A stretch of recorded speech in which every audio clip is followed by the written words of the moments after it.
name is Nancy Cutler, and I'm president of the board of the Jewish Museum of Maryland. It's my pleasure this afternoon to welcome you to our virtual program today, Connecting Stories of Survival. But before I begin, I'd like to thank our partners in this presentation, the Baltimore Jewish Council and the Hero Center of Connecticut. Our presentation today is the type that has only become possible due to our pivot to virtual, not only because our speakers are in both Maryland and Connecticut, but also because our audience today includes participants in our Winter Teachers Institute, an annual event developed by our education department in partnership with the Baltimore Jewish Council, the United States Holocaust Memorial Museum, and the Maryland State Department of Education on best practices in Holocaust education. And with that, I'd like to introduce you to our moderator for today. Kimberly Bolero joins us from West Hartford, Connecticut, and is the director of the Holocaust Education Resource and Outreach Center, or HERO Center, which is a joint initiative between Voices of Hope and the Greenberg Center for Judaic Studies at the University of Hartford. Her background includes degrees in both history and Irish studies, and is a certified trainer of English as a foreign language. Her experiences as a teacher and a student, as well as her years living abroad in Germany, have all contributed to her love of connecting individuals through education and cultural exchange. Kimberly, I hand it over to you. Thank you so much, Nancy, and thank you to everyone who is joining us today via Zoom or via Facebook Live. It is a pleasure to be here with you all today, and I wanted to quickly express my gratitude to Eileen Dackman-Elon, Trillian Atwood, and Laura Grant, who have worked so hard to make today's program a success and who have graciously allowed me to be part of the process. Today, we are going to try something a little different. In a moment, we will ask the two amazing women who are joining us today to share a little of their own stories. However, today we are aiming for a more conversational program, and so I really encourage the audience to submit their questions as the conversation progresses using the chat feature. I am delighted to introduce my good friend, Ruth Weiner, who is a lifelong educator and consultant and has spent much time working on community projects, the most important of those being Holocaust education and outreach. Born in Vienna, Ruth made her way to Connecticut after the war to rebuild her life alongside her family. Today, she has 3 children, 5 grandchildren, and 1.5 great-grandchildren, the half being the baby that isn't here yet, but is on the way. She has dedicated herself to doing whatever possible to assure that the horrors of the Holocaust never occur again. Ruth, please share with us a little more detail about your experience, if you could. Kim, thank you so much for that very kind introduction. And let me begin by just commenting on how happy I am to be here. Despite the seriousness of the topic, I think it's crucially important that we talk about it. I've long held the idea that the only thing worse than talking about bad things and difficult things is not talking about bad things and difficult things. And I'm going to share my own history with the group. And I think you'll soon see why I feel that way to this day. I was born in 1931, and I was the only child in a large and very close-knit family. The family had been part of the Viennese scene for a long time, very well integrated. Most of the members, the adult members, were professionals. And because I was the only child, I had the privilege of having as my buddies and pals some extremely interesting adults.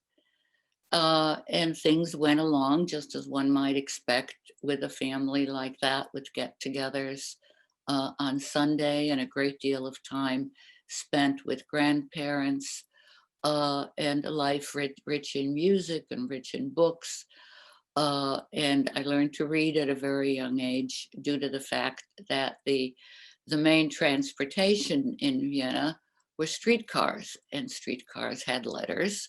And when you went to somebody's house, you learned all your letters. And German being a phonetically reliable language, you get the picture. I just put it all together. I learned how to read. If I didn't know a word, there was always an uncle or an aunt or a grandparent to help me. And so my life went on until I started school.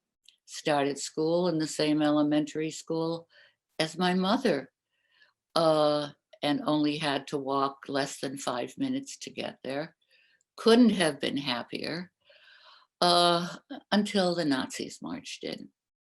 And I think it's generally known fact that the so-called Anschluss or connection was the softest invasion probably ever. The Germans were welcomed by the Austrians. And all of a sudden, every building had red bunting on it with a swastika. People in the streets were in uniforms. And one other thing happened. If you were a Jew, you suddenly had to fear for your life. It started very, very quickly, the persecution of the Jews. Seeing Jews killed on the street was not unusual. Seeing Jews being forced, and elderly and children as much as anyone else, being forced to scrub sidewalk, and many other things that were done simply to torture. And to make it very clear to the Jewish community that they were now no longer as assimilated and as secure as they might have been in their Austrian heritage, that they were no longer welcome. The most obvious thing for children was that they were no longer allowed to go to public school. Initially, we were sent to a school that the Nazis had determined it was in a condemned building when the floor of one of the classrooms collapsed, severely injuring some of the children. My parents and the parents of my closest friend determined that we were going to have to go to the Jewish school, which was the subject for the discussion earlier this morning, and is the source of the Gertrude Winter papers that are part of this event. And the only problem was that this school was all the way across the city of Vienna, and Vienna is a rather large city.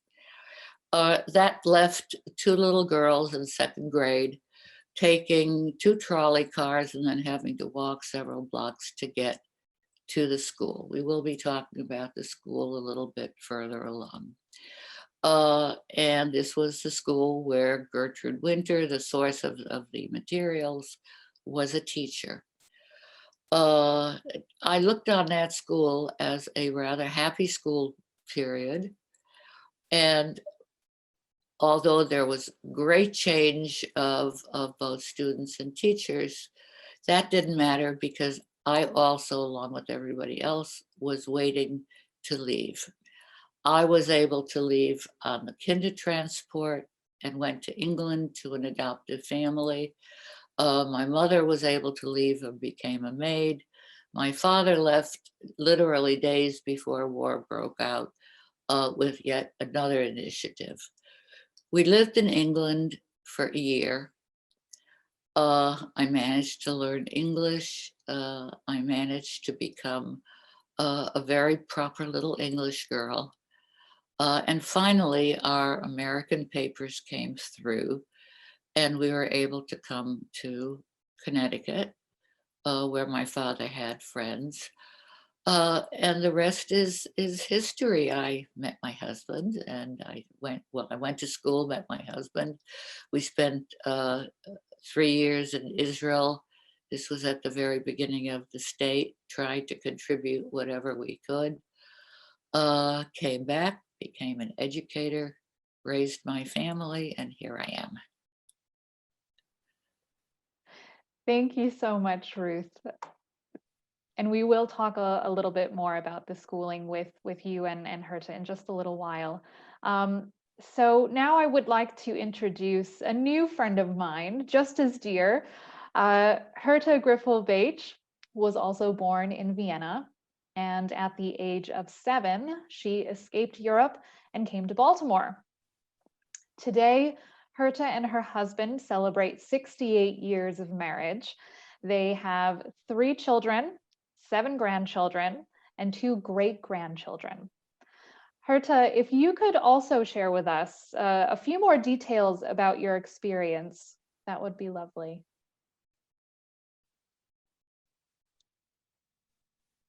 One second, we have to unmute you, Herta.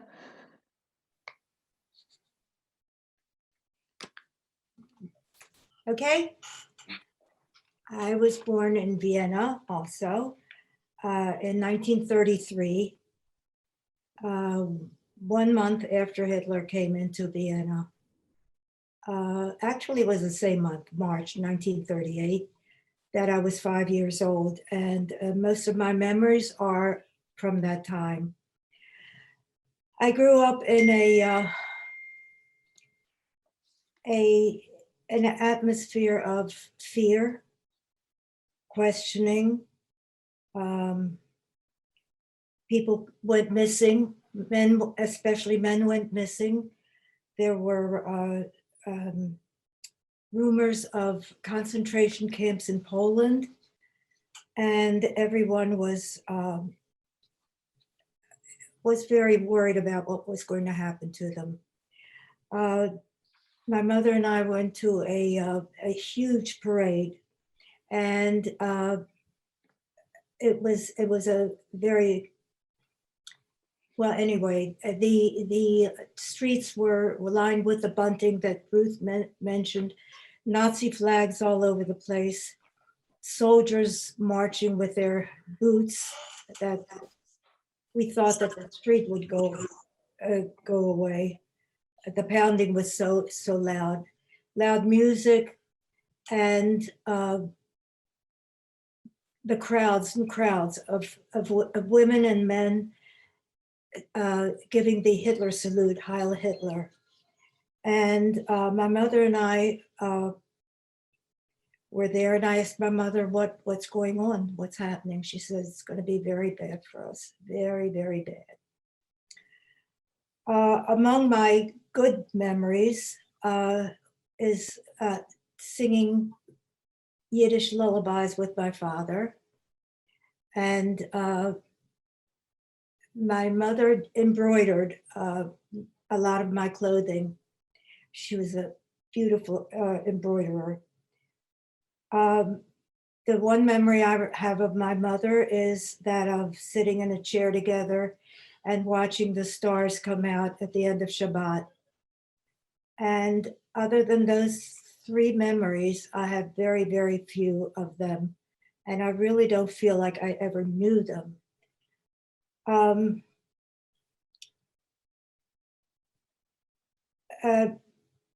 I don't know when, but it must have been, I did not know about Kristallnacht. I was 5 years old. But one day my mother came home and she said the store was looted.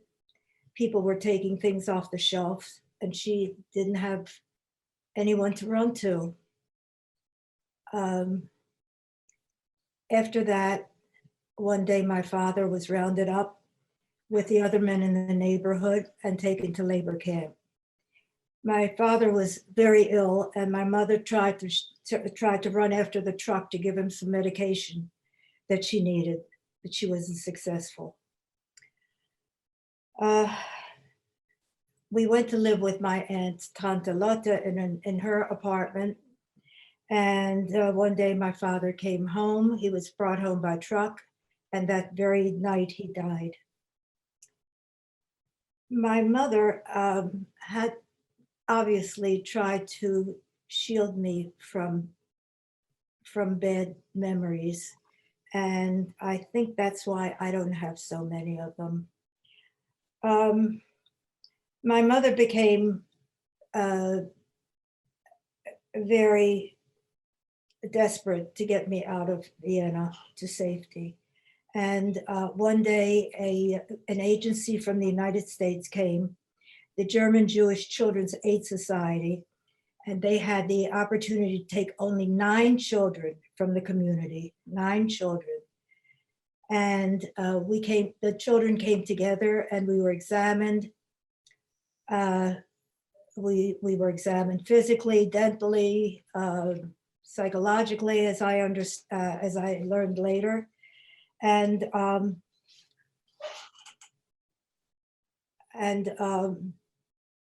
9 of us were chosen. 4 were 15, 4 were 13, and I was the baby at age 7. I don't know how I possibly made that connection. I'll never know why I was chosen at age 7.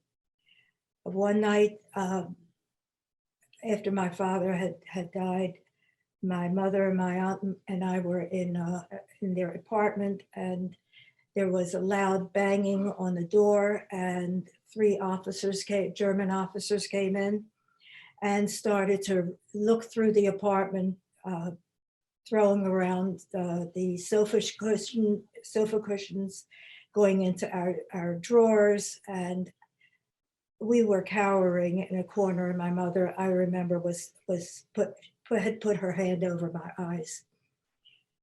It was a terrible scare. And after they left, we heard them going down the hall to other apartments and doing the same thing. I don't know what they were looking for, possibly objects that they could steal, or men maybe hiding out. We never found out. So I was chosen with 9 children to go to America. I really was sort of unknowing when these things happened to me. My mother told me that I was going to go to America and I would have a new Jewish mother. And to this day, I don't know what I felt when she said that. Those emotions are just gone. My mother packed my suitcase with prayer books and my clothing and some toys.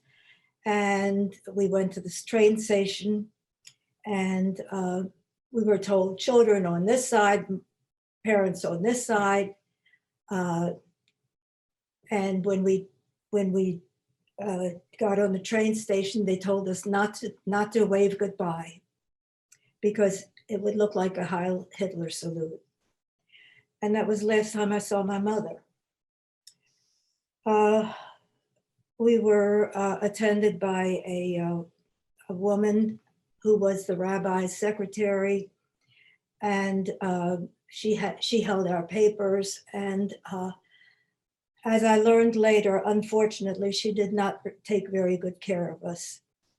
The older kids took care of the younger kids, and that was the way we dealt with the trip. We went through major cities. We went through Paris and Berlin first to check our papers, and then Paris and other cities. And we ended up in Lisbon, Portugal, where we boarded a large ship with an American flag painted on the side of it. And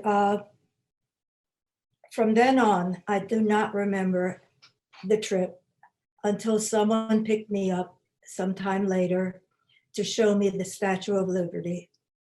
And that meant that we were in America. We went to New York City, and we were housed in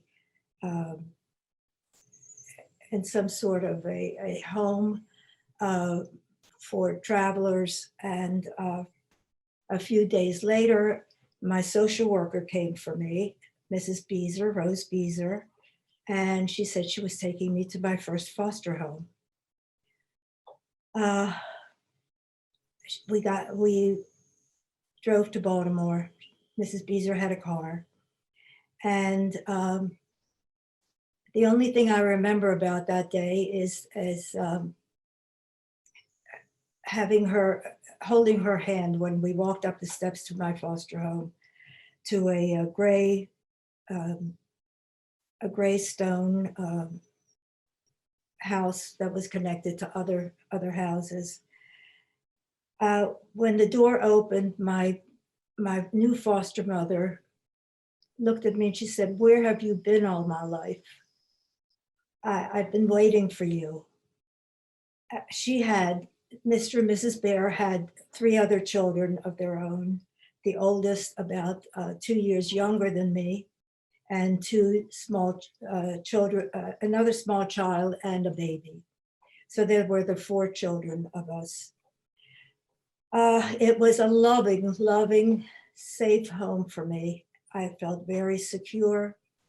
I learned to speak English. I was placed in the 2nd grade in school. And my foster parents even gave me a birthday party, inviting all the children from the class.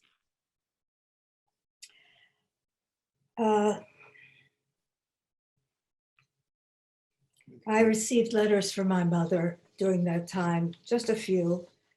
And it upset me very much, unfortunately, when I got these letters, because I felt very guilty that I was running around safely, and she was back there with her problems.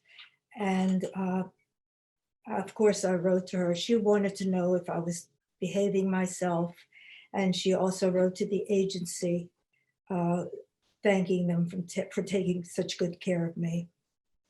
I lived there for 6 months, until one day Mrs. Beezer came to the house, and we discussed taking me to another foster home. I was heartbroken, and so were the Bears. The agency felt that Mrs. Bear had become pregnant during the time I was with them, and they didn't want her to have a new baby and me with her other 3 to take care of. So I was taken to a 2nd foster home in a beautiful neighborhood in Forest Park of Baltimore. And it was a lovely home with a beautiful garden, rugs on the floor, a grand piano in the living room. It was quite different from the one that I left. For the first time, I felt like I had just come off the boat. I still had my high top shoes, my old clothing, and my hair in braids. My foster sister didn't know what to do about me. She was 2 years older and much more mature looking than me. And she was not prepared for my coming into her life. To make a long story short, we did become somewhat friends, although it was always a problem because I was the good student and Beverly had learning problems.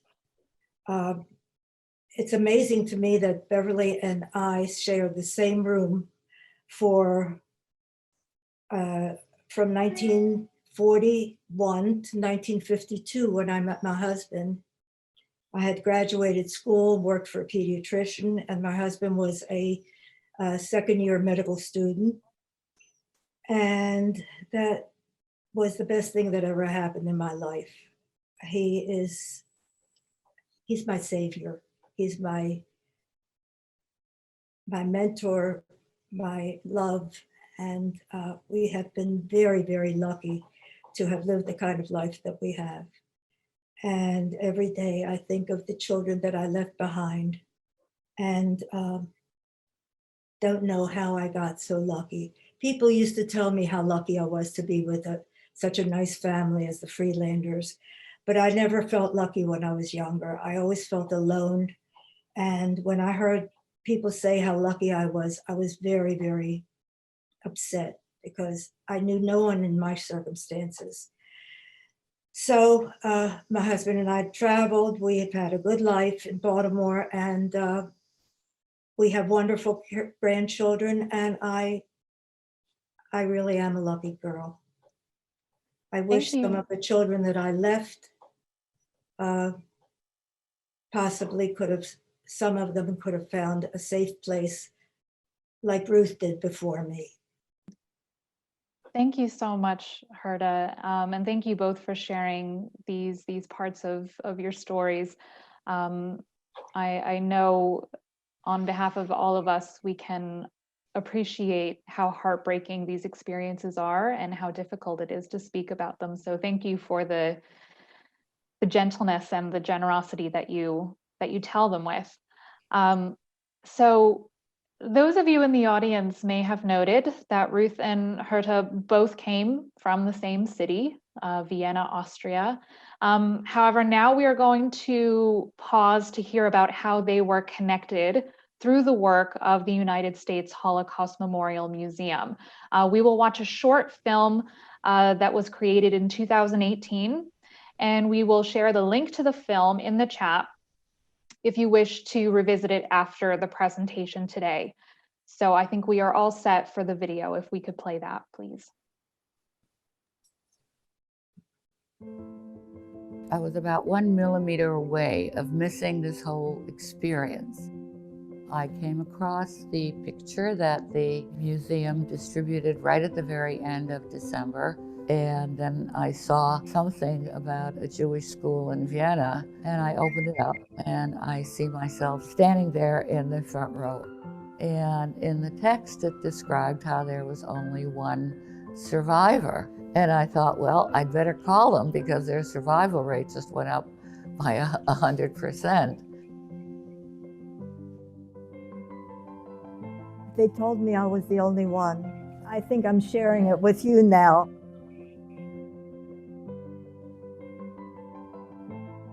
I feel a heavy load that the other children in some of these pictures, that most of them didn't make it. And I'm worried about the next 25 years that the Holocaust will recede in memory. And I hope that there will be children who will grow up and tell their children. And that's the only way that I think the Holocaust could live in people's minds.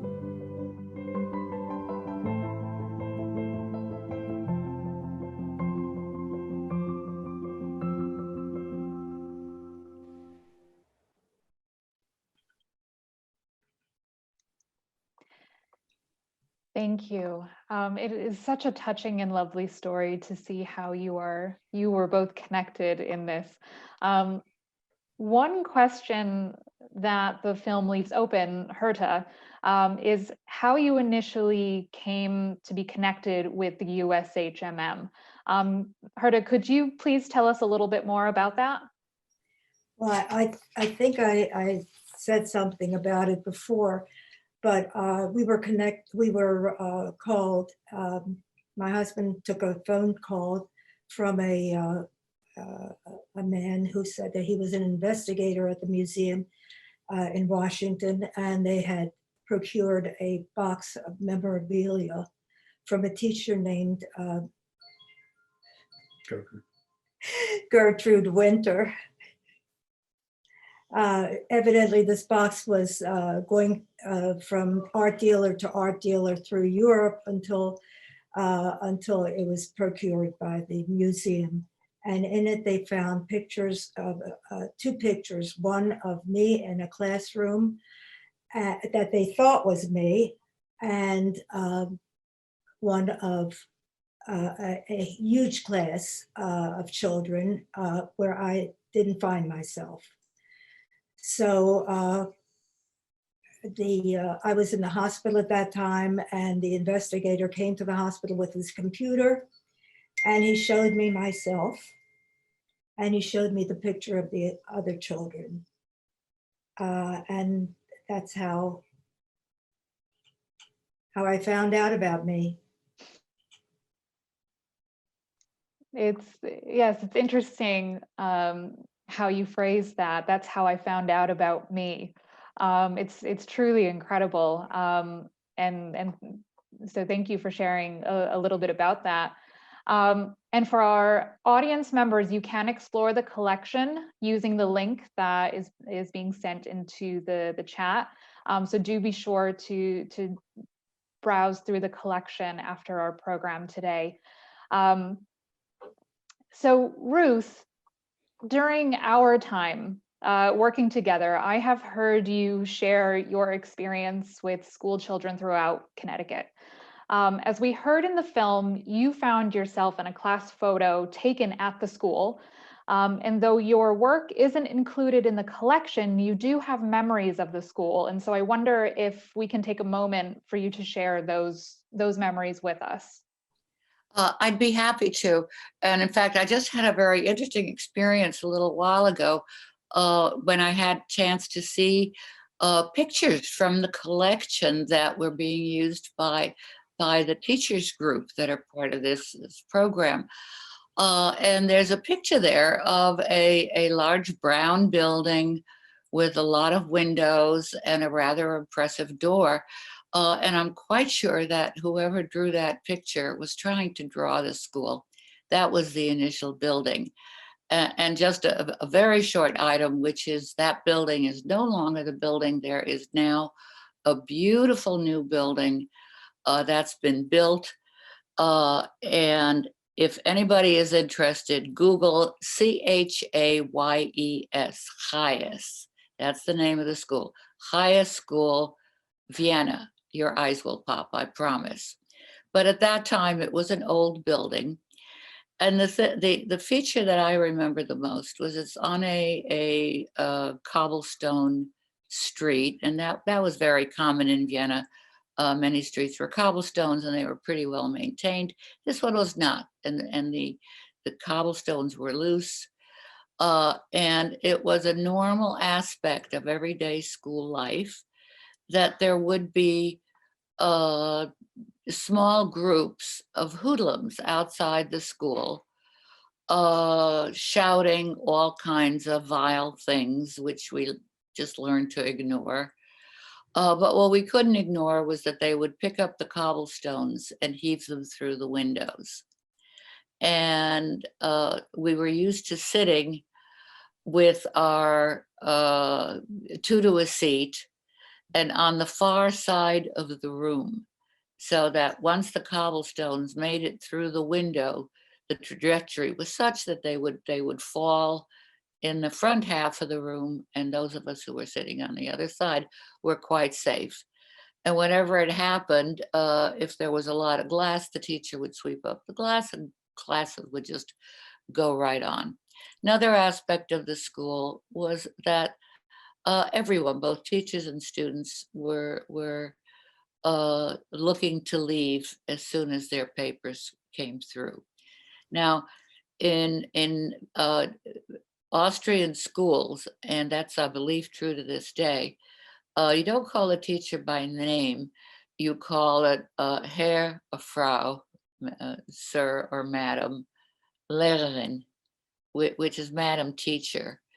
And you didn't have to know the teacher's name. And that was just as well because the teachers were interchangeable. And that's one reason why, with great regrets, I do not remember Gertrude Winter. I wish I did. And you also did not really make friends with too many of your classmates because they were prone to disappearing. And I did have one very close friend that she and I went together through all of this. We did both an English and a Hebrew curriculum. The expectations were very high. Kids managed to really, in spite of everything that was done to acquire an education, we celebrated the Jewish holidays in a big way. And the picture, that famous picture that brought us together, was taken on a holiday celebration like that. Thank you so much, Ruth. And so maybe you can tell us a little bit about these childhood experiences. It's very difficult, I think, for most of us to imagine being in a classroom where there are rocks coming through the windows, and that students are huddled in a corner. It's truly a horrendous thing to even imagine. So these experiences you had as a child, what kind of impact have they had on you as an educator, if you could touch a little bit on that. Okay, it's an interesting question. Thank you for asking it. Um, Looking through the lens of an educator, and I know there are many other in this Zoom room, uh, I think there's kind of a generic understanding that everything that we've experienced in some way shapes who we are. So how do you separate out? Well, let me try. First of all, I think you acquire the ability to be very flexible and to take an awful lot of things in stride, because you understand that difficult circumstances do not necessarily prevent you from teaching or from learning. That's kind of the baseline for where you start. Another thing is the experience that I went through. I know what it's like not to have a language that you can communicate with. And while a lot of groups that I've been in front of are kids, you know, that are in English as a second language situation, you can identify with that. When I go to a smaller group where there's an opportunity for interchange, I will talk to them a little bit about the notion that we're going to talk, and you've heard me do this, we're going to talk about things that are very traumatic. And if the setting is right, I'll say, how many of you have had something that you would consider a traumatic experience in your life, and the dog eating your homework is not considered a traumatic experience, but things that are really the grim parts of life. And I'm always shocked at the number of kids who respond positively. Well, what a perfect way to start introducing, if what you're teaching about is the darkest heart of the human experience of man's inhumanity to man, the kinds of things that it is possible that you would not dream of, but that it is possible for a civilized culture to wreak on other people, then you are exploring the absolute outer limits of traumatic experience, and that is what our teaching has to be directed at. So, how has it affected it? I think in you know, in very profound ways, and probably in things that I do with the kids that I'm not even particularly aware of, but that just flow naturally. Thank you very much. And for our audience members who are not taking part in the Teachers Institute, the theme of the Institute this weekend is children during the Holocaust. And it's in planning for this program, it's been eye-opening for myself, and extremely just an interesting experience learning from Ruth and Herta about their perspectives of their experience as children. And so thank you both for that. So Herta, I wanted to turn to you. At the close of the film that we watched earlier, you spoke about the next 25 years. Could you please talk about the work that you have been doing to share your story, and perhaps talk about the work you are hoping to see done by future generations? I speak to children and adults and tell them about my background. And when I speak to children in the inner city, they seem to be able to relate to me very well, because they have experiences of going from foster home to foster home also. And of course, they were told a little bit about the Holocaust. They may have read Anne Frank or some of the other children's books about the Holocaust. And they were very, very receptive, whether they remember what I said, they remember what the Holocaust meant. I don't know. I also spoke to Jewish children who I was very surprised and upset to learn that many of them didn't talk about that at home. They didn't know anyone who was a survivor or had been through the Holocaust.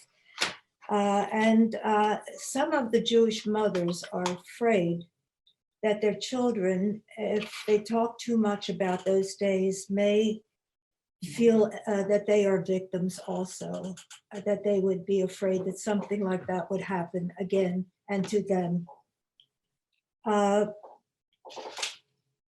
Speaking to the kids has been wonderful. Their questions are amazing.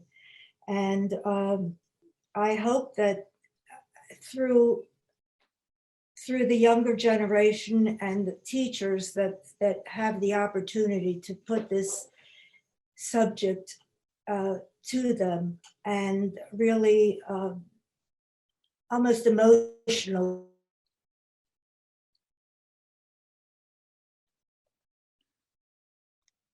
Yes. We Thank you. speak about the Holocaust. I don't want to see it being a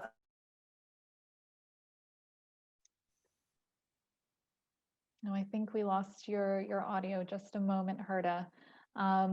But thank you so much. That was I think we got your message of, two oh, there lines you are. textbook Yes. about it and remember about it, to have that information. And so thank you so much for your perspective on that. And I think most, if not all, of the educators on this call today can attest to the impact that firsthand testimony has on students. And so it's wonderful for them to have this opportunity and to reflect on your experiences in their classroom. So I do want to thank both of you so much for sharing these memories and perspectives with us today. You have both inspired so many with the work that you have done over the years, and it is truly an honor to be here with you today.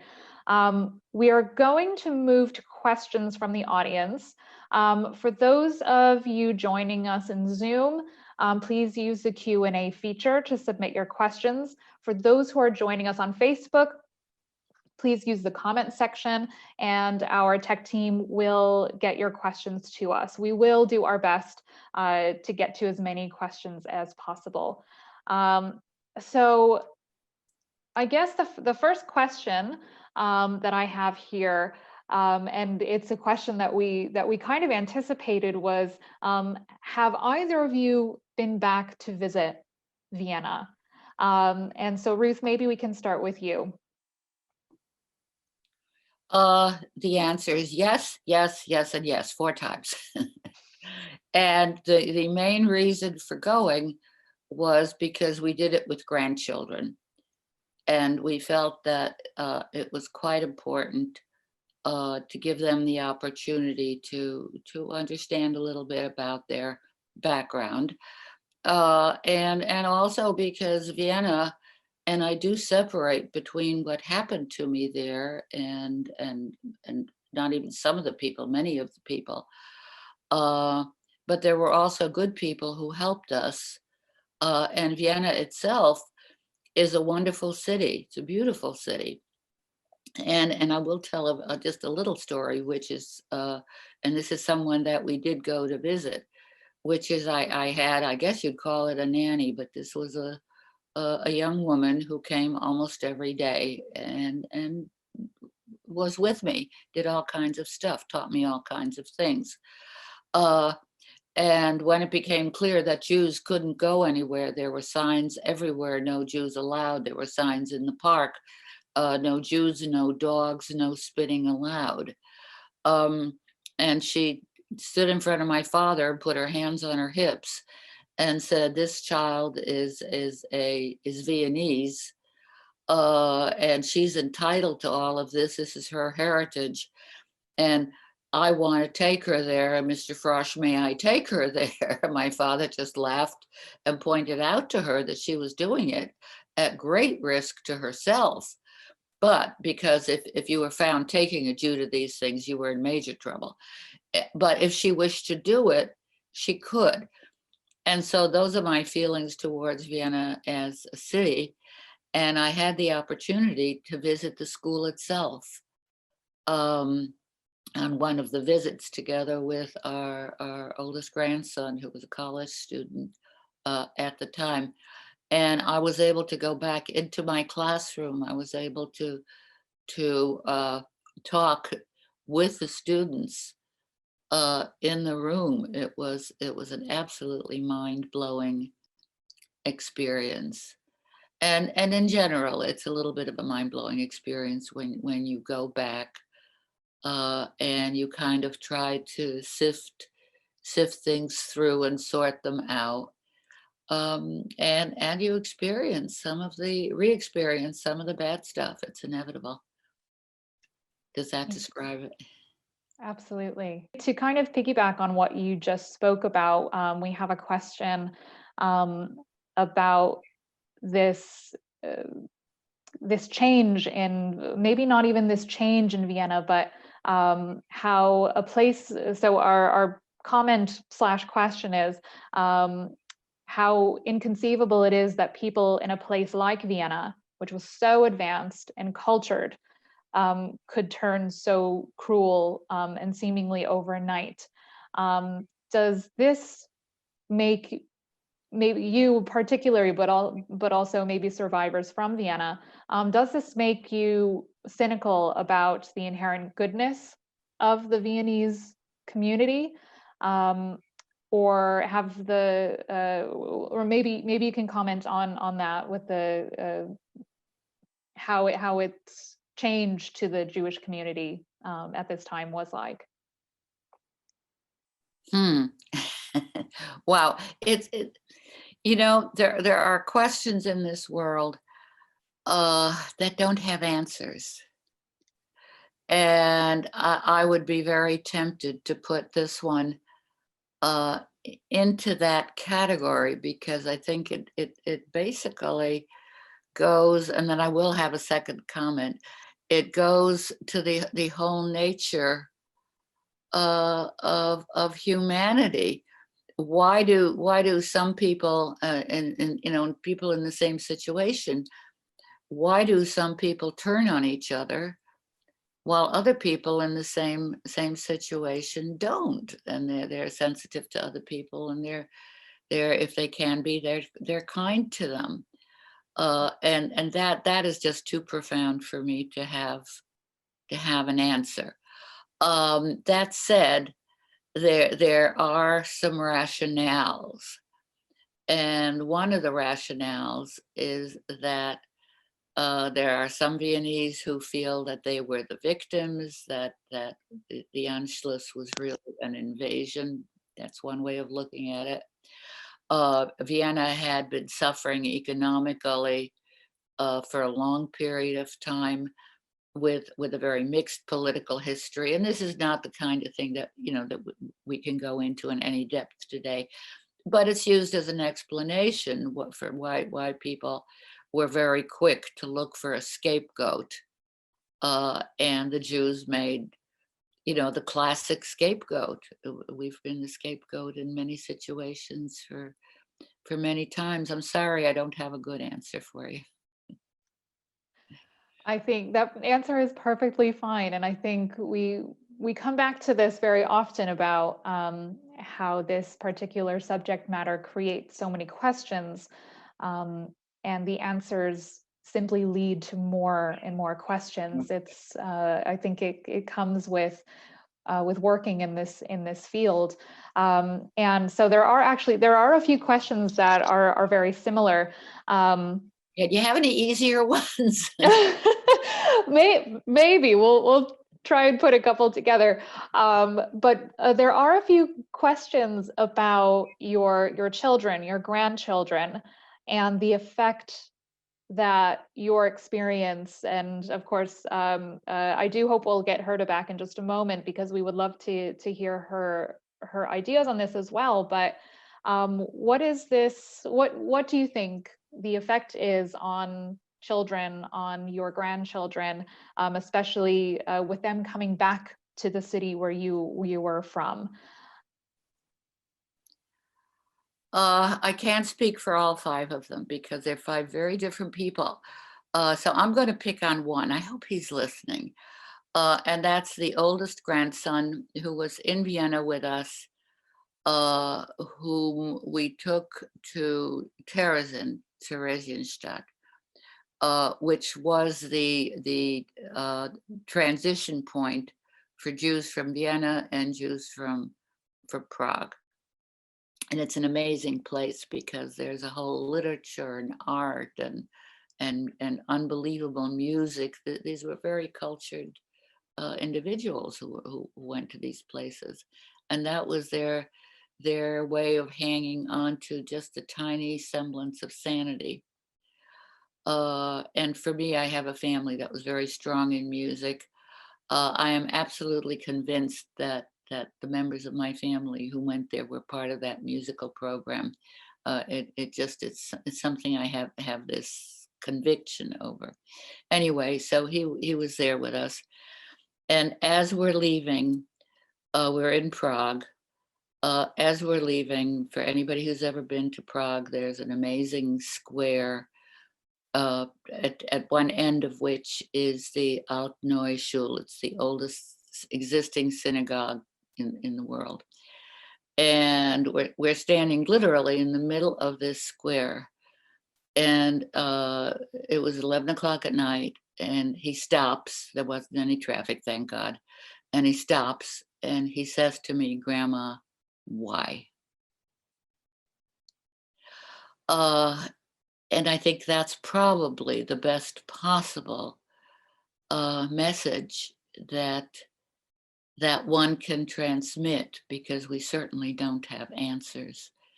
But if the depth of the question is profound, and if the caring is there, and if the understanding is there that this is part of their legacy. I'm talking to my grandchildren now. If this is part of their legacy, then that would be, all that I could hope for. Thank you so much. I know that that's something that a lot of audiences are curious about, is this is the legacy of your experience, and the effect that it has on the generations. I'm so glad to be back. Welcome back. Welcome back. Well, maybe let me catch you up on our conversation, and maybe you can answer this one as well. I just spoke to Ruth about going back to Vienna with her children and grandchildren multiple times, and what that experience was like, what the impact on your children and grandchildren really is. So I guess my question for you then is, have you been back to Vienna? And the second part is, what is the experience of your children and your grandchildren when it comes to speaking about your experience and knowing that it's part of their family history? My husband and I were in Vienna in 2008. We were invited by the Viennese government. 100 survivors were invited to speak, each of us to speak to one classroom of children, because Austria never acknowledged the Holocaust. They were always said that they were victims, but they never acknowledged being part of the Holocaust. So we were invited there, and we were put into a hotel and met a group of children who looked just like our kids. They spoke beautiful English. They learned English from kindergarten on every year. And we met in a classroom, and they never heard of the Holocaust. There was one little girl who raised her hand, and she said that her father said that her grandfather had to join the Nazi party because he was a farmer and he needed seeds. It was a wonderful visit, and I met survivors from all over the world. And I didn't even know about the school in 2008. I only learned about my find that they found me in 2015. So I didn't know to look for a school. Vienna was beautiful in the spring, and it was a wonderful experience. As for our kids, they know most everything that happened to me, and I have written it all down in a book. They just understand that I came from a bad background, and they just take it for granted. And it's not that they feel sorry for me or anything. I think they have included it basically very well in our lifestyle.